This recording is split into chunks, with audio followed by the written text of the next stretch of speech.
Voter പട്ടിക പരിഷ്കരണത്തിന് എതിരെ ഈ മാസം 29-ന് സംസ്ഥാന നിയമസഭ പ്രമേയം പാസാക്കും. മുഖ്യ തെരഞ്ഞെടുപ്പ് ഓഫീസർ വിളിച്ച രാഷ്ട്രീയ പാർട്ടികളുടെ യോഗത്തിൽ CPIM പ്രതിനിധിയാണ് ഇക്കാര്യം അറിയിച്ചത്. സമഗ്ര വോട്ടർ പട്ടിക പരിഷ്കരണത്തെ ഭൂരിഭാഗം പാർട്ടികളും എതിർത്തു. CPIM-ന് വേണ്ടി പറയാനുള്ളത് ഈ SIR ഒരു പുനഃപരിശോധനക്ക് ഇലക്ഷൻ കമ്മീഷൻ തയ്യാറാകണമെന്ന് അവരോട് അഭ്യർത്ഥിക്കാനാണ്.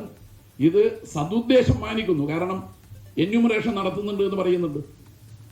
ആ എന്യൂമറേഷൻ നടത്തുകയും 2002-2004 വോട്ടർ പട്ടിക അടിസ്ഥാന രേഖയാക്കാതെയും ഏറ്റവും ഒടുവിൽ പ്രസിദ്ധീകരിച്ച വോട്ടർ പട്ടിക അടിസ്ഥാന രേഖയാക്കിക്കൊണ്ടും ഈ വോട്ടർമാരുടെ പേര് ചേർക്കലും അതുപോലെ തന്നെ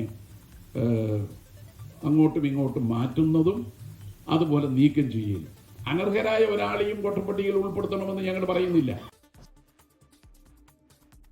പ്രവാസികളുടെ വോട്ടവകാശങ്ങളെ നിഷേധിക്കുന്നതിലേക്ക് പദ്ധതി മാറരുത് എന്ന കോൺഗ്രസ് പ്രതിനിധി PC വിഷ്ണുനാഥ് MLA പറഞ്ഞു.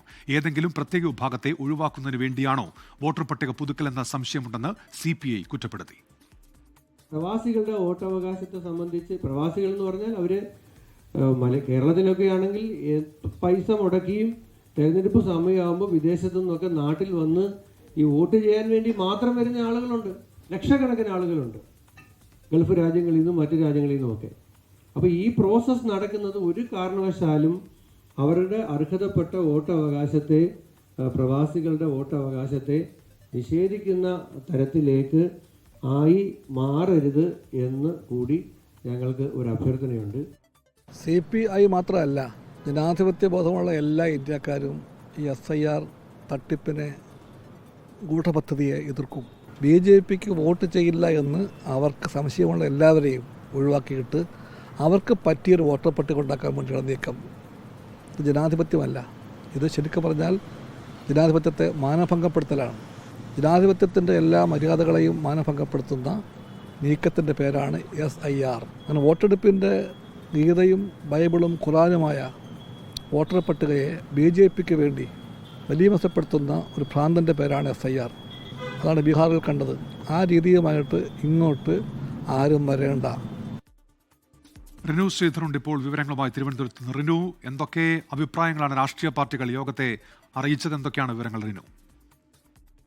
ഉന്മേഷ, തീവ്ര വോട്ടർ പട്ടിക പരിഷ്കരണവുമായി ബന്ധപ്പെട്ടുകൊണ്ട് മുഖ്യ തെരഞ്ഞെടുപ്പ് ഓഫീസർ രത്തൻ യു ഖേൽക്കർ വിളിച്ചു ചേർത്ത യോഗത്തിൽ രൂക്ഷമായിട്ടുള്ള വിമർശനങ്ങളാണ് രാഷ്ട്രീയ കക്ഷി നേതാക്കളിൽ നിന്ന് ഉണ്ടായത്.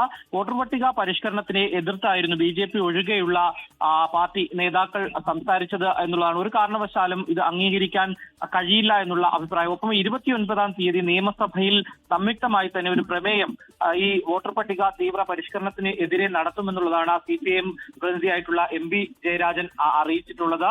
വലിയ രീതിയിലുള്ള ഒരു പ്രതിഷേധം ഇതിനെതിരെ ഉണ്ടാകും. ഒപ്പം ചില പരിഷ്കരണ നിർദ്ദേശങ്ങൾ മുന്നോട്ട് വെച്ച് ഇരട്ട വോട്ട് ചേർത്തുന്ന ആരോപണങ്ങൾക്ക് പരിഹാരം തീവ്ര വോട്ടർ പട്ടിക പരിഷ്കരണം ആണെന്ന് പറഞ്ഞ് മുഖ്യ തെരഞ്ഞെടുപ്പ് ഓഫീസറെ രൂക്ഷ ഭാഷയിൽ വിമർശിക്കുകയും ചെയ്തു MB ജയരാജൻ. ഒപ്പം കോൺഗ്രസിന്റെ പ്രതിനിധിയായിട്ടുള്ള PC വിഷ്ണുനാഥ് 2022 വോട്ടർ പട്ടിക അടിസ്ഥാനപ്പെടുത്തിയുള്ള താരതമ്യം ഒഴിവാക്കണമെന്നുള്ള നിർദ്ദേശമാണ് മുന്നോട്ട് വെച്ചത്. പരിഷ്കരണ നടപടികൾ 2024 ലോക്സഭാ തെരഞ്ഞെടുപ്പ് വോട്ടർ പട്ടികയെ അടിസ്ഥാനപ്പെടുത്തിയായിരിക്കണമെന്നും ഉള്ള നിർദ്ദേശം മുന്നോട്ട് വെച്ചു.